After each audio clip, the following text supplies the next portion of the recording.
This is a polysulfone filter. It's a 1.6 meter square surface area. This is the beginning of the dialysis session. It's done by placing the filter in the filter compartment or the dialyzer in the dialyzer compartment. As you can see here, two couplings for the dialysate. Two couplings for the dialysate and a venous line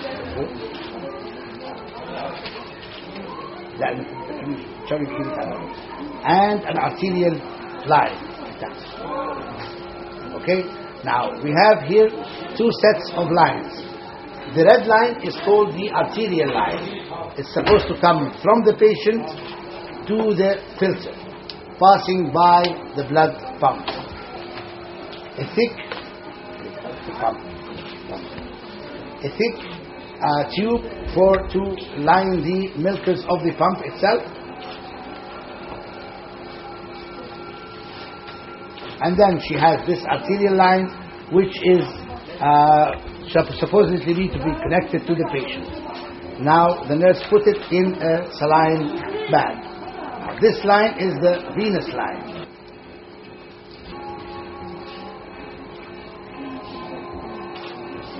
In a screw manner, just like the arterial, and then it's to be put in an air trap. This air trap supposedly traps any bubbles of air to be up, and while the blood goes down. The second step to be done is priming of the whole set with saline, placing the air inside these lines. It passes through the filter, and it fills. Now it's filling the filter. It's going to come up from the venous side, which is the blue line. You have to wait for it a little bit.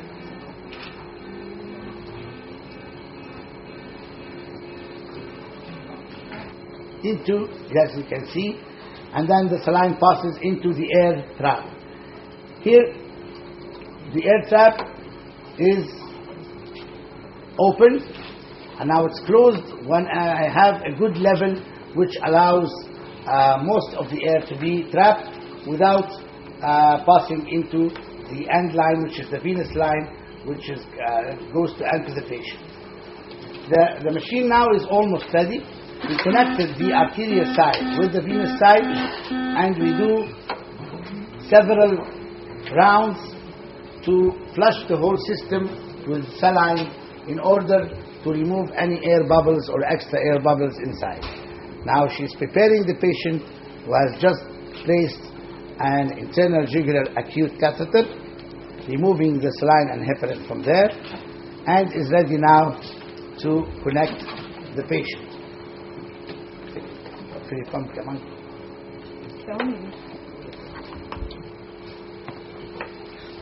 She's connecting the arterial with the arterial.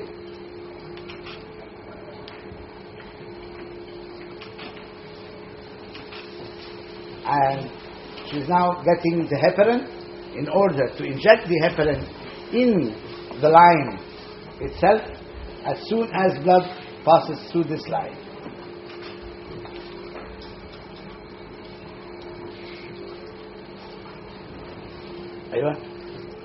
Now she's putting the heparin as soon as blood passes through the heparin line, through the red line, in order to anticoagulate the whole system.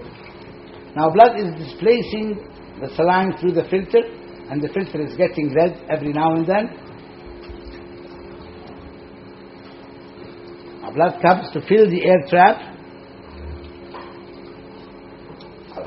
and is now ready to be connected to the venous side of the patient and starting the cycle of blood pumping. She's placing the venous measurement into the venous chamber,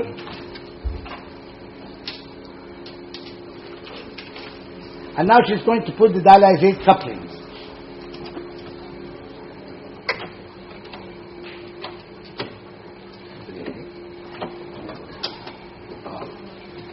As you can see here, she inverted the hollow fiber, and then the arterial becomes in the upper pole, and the venous becomes in the lower pole. This is done first. The venous is in the upper pole because to remove any air bubbles which could be present.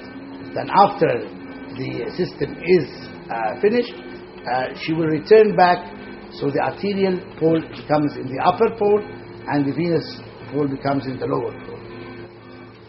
And this is starting the dialysis.